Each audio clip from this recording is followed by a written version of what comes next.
What's up, y'all? So, first of all, I do want to say good morning. So, good morning to everybody. Secondly, I want to help somebody who is trying to build their credit, doesn't have credit, or doesn't know how to build their credit.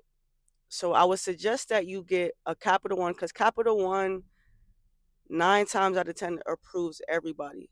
But the best way to go about it, if you can't get Capital One, and even if you do go through Capital One, is to get a secured credit card. A secured credit card is you basically giving the bank your money to borrow your own money. And then once you make payments on the money that you've used, your money, each payment amount gets released back to you. So you get to put it back in your pocket.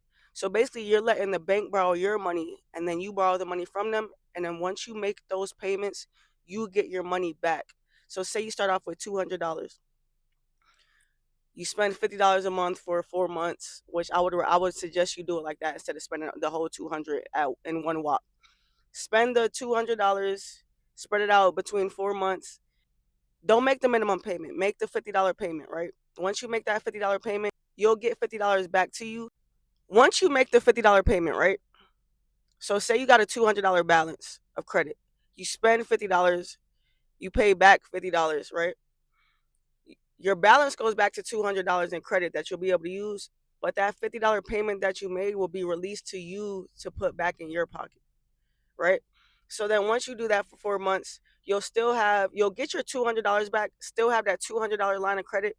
And 9 times out of 10, I know for a fact, actually without a doubt, they will up your credit, right? But once they up your credit and you've gotten your $200 back, you don't get any more money released to you to put in your pocket, but your credit goes up. Your credit score 9 times out of 10 went up. And then the amount of credit that you'll be able to use has gone up too.